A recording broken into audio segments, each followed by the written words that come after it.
তো আসলে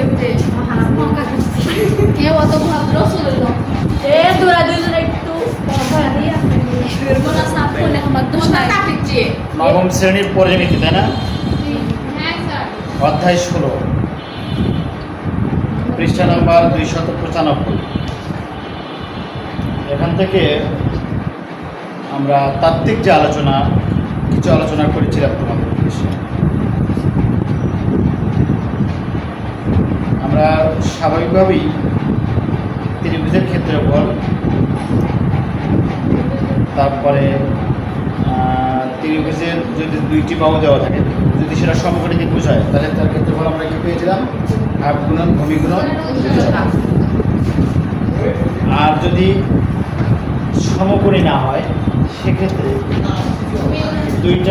দুইটা বাহু এবং তাদের অন্তর্ভুক্ত কোণ দেওয়া থাকলে তার ক্ষেত্রফল আমরা কি পেয়েছিলাম?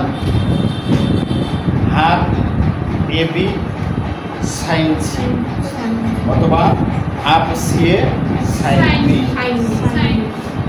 তিন বাহুর দৈর্ঘ্য দেওয়া থাকলে আমরা এস এর মান বার করছি। এস হচ্ছে কি? পরিসীমার অর্ধেক। পরিসীমার এই পর্যন্ত আলোচনা হয়েছে। সমবাহু ত্রিভুজ যদি হয় সেটা বের করছি, আর সমদ্বিবাহু ত্রিভুজের ক্ষেত্রফল বের করার সূত্র আমরা নির্ণয় করেছি। উদাহরণ 1, পৃষ্ঠা নম্বর 297। একটি সমকোণী ত্রিভুজের সমকোণ সংলগ্ন বাহুদ্বয়ের দৈর্ঘ্য যথাক্রমে 4 সেন্টিমিটার ও 8 সেন্টিমিটার হলে এর ক্ষেত্রফল নির্ণয়। 6 সেন্টিমিটার ও 6 সেন্টিমিটার ও 8 সেন্টিমিটার। এটা তোমরা নিজেরাই পারো। নবম শ্রেণী করে দিতে একটু ভালো হতো। হ্যাঁ, করে দিলে কি ভালো হতো? রকি এটা পারবো না। আমার কত গণিত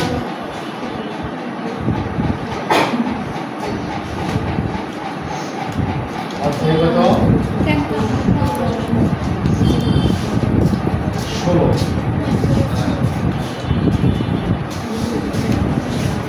পৃষ্ঠা কত? 297, তাই না? এগুলো অন করিনি স্যার, অটোমেটিক না, অন করলে মনে হয়। উদাহরণ 1, একটা সমকোণী ত্রিভুজের সমকোণ সংলগ্ন দুইটা বাহুর দৈর্ঘ্য দেওয়া আছে 6 সেন্টিমিটার আর হচ্ছে 8 সেন্টিমিটার। তোমরা যারা অনলাইন থেকে অঙ্কটা দেখতেছো তারা অবশ্যই তোমাদের গণিত বইয়ের 97 পৃষ্ঠা উদাহরণ 1 বের করবে। অঙ্কটা আগে একবার পড়ে নিয়ে তারপরে সমাধান করার চেষ্টা করবে।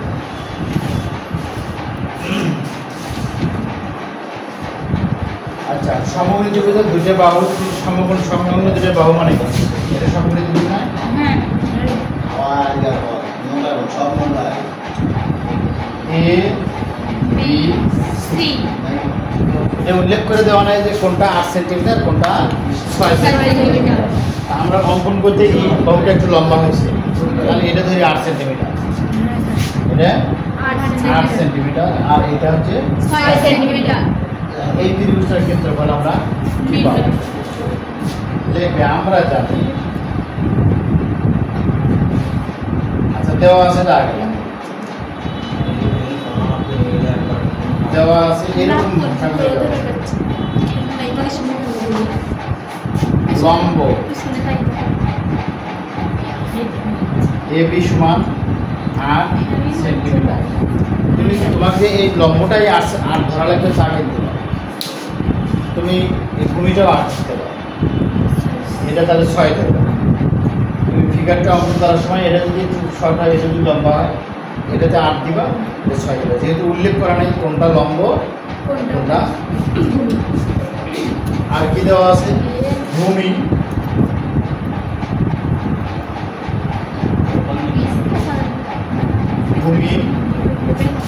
BC সমান 6 সেন্টিমিটার। তাহলে আমরা জানি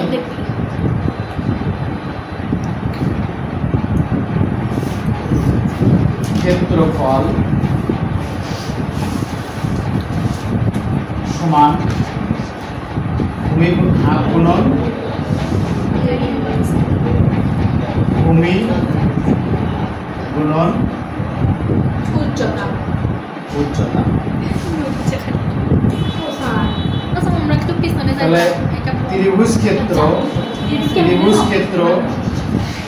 ABC সমান এভাবে লিখবা, ত্রিভুজ ক্ষেত্র বলো প্রেগন্যান্ট তো স্যার ABC সমান তাহলে হবে প্রেগ মানে বিরতি ক্লাস AB গুণন BC। না এরা কিছু বলবো না স্যার এখানে এই অধ্যায়টা উদাহরণ সহ এর যত প্রকারের অঙ্ক আছে, উদাহরণ আছে, কাজ আছে, থিওরি আছে, সূত্র আছে, সব আলোচনা আমি চ্যানেলে দেব। তোমরা ক্লাসে একবার শুনে যাবা, চ্যানেলেও বারবার দেখবে, তাহলে তোমার মনে করো এই একই পড়া 2 বা 3 বার পড়া হবে, বুঝছো? যেহেতু অধ্যায়ের শুরু থেকে আমরা শুরু করছি, আর অনলাইনে যারা এই অধ্যায়ের সাথে জড়িত হবা তাদের উদ্দেশ্য বলছি, তোমরা নিয়মিত এই অধ্যায়ের সব ক্লাস পাবা। আজকে উদাহরণ 1 থেকে শুরু করছি, শরীর সমাঙ্গ করার পরে তারপরে কিছু অতিরিক্ত গুরুত্বপূর্ণ সৃজনশীল অঙ্কন করা হবে। আর অঙ্কের ফাঁকে ফুঁকে যেখানে থিওরিক্যাল আলোচনা আছে করে যাবে। সব আলোচনা বিস্তারিত শুনলে আশা করা যায় এই অধ্যায় তোমাদের জন্য পরীক্ষায় খুব সহজ হবে। তাহলে এখানে মান বসাই, হাফ গুণন এবির মান কত? 8 সেন্টিমিটার, তাই না? 8 সেন্টিমিটার গুণন BC হচ্ছে 6 সেন্টিমিটার।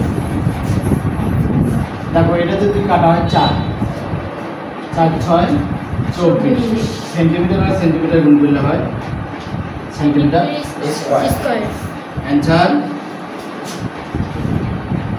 24 centimeter square. আর যদি বাংলাতে লেখো তাহলে লিখবে 24 বর্গ সেন্টিমিটার। 24 বর্গ সেন্টিমিটার। শুনে তুলে নেওয়া লিখবে? জি স্যার। নাও। না স্যার টাকা না যাই না তাই তোমাদের লাগবে, তাহলে সেটা খুব ভালো লাগে। আমি বলছি আমার লাগবে না। শোনো, আমি ভিডিও কাটে ছাড়বো। এই অঙ্কটা যে পর্যন্ত এখানে অ্যান্সার লিখছি, অ্যান্সার পর্যন্ত থাকবে, কাটে ঠিক আবার পরের অঙ্ক যখন শুরু করবো সেখান থেকে তার অ্যান্সার পর্যন্ত। হ্যাঁ